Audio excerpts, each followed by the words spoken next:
একদম রেস্টুরেন্টের স্বাদেই তৈরি করুন পনির বাটার মশলা, খুবই সহজে আর ঘরে থাকা উপকরণ দিয়ে।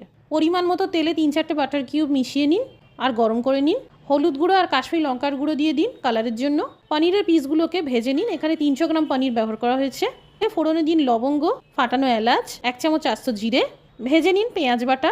পেঁয়াজ বাটা ভাজার পর দিয়ে দিন আদা রসুনের পেস্ট। কাঁচা গন্ধ চলে যাওয়া পর্যন্ত ভাজতে থাকুন। দিয়ে দিন হলুদ গুঁড়ো আর লাল লঙ্কার গুঁড়ো। ভালো করে মিশিয়ে নেওয়ার পর টমেটো বাটা দিয়ে দিন। ক্রমশ ভাজতে ভাজতেই দিয়ে দিন 1 চামচ ধনের গুঁড়ো, 2 চামচ বাড়িতে পাতা টক দই দিয়ে দিন আর ভালো করে ভাজতে থাকুন।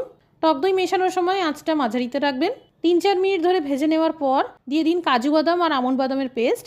এর পরিবর্তে মগজদানার বাটা বা পোস্ত বাটা দিতে পারেন। দিয়ে দিন স্বাদ মতো লবণ আর 1 কাপ গরম জল। খুব সাবধানে ভাজা পনিরের পিসগুলোকে আস্তে আস্তে গ্রেভির মধ্যে রেখে দিন। ঢেকে 3-4 মিনিট কম আঁচে রান্না করুন। সবশেষে গরম মশলার গুঁড়ো আর 1 চামচ কাসুরি মেথি মিশিয়ে দিন। তৈরি হয়ে গেল একদম রেস্টুরেন্টের সাথে পনির বাটার মশলা।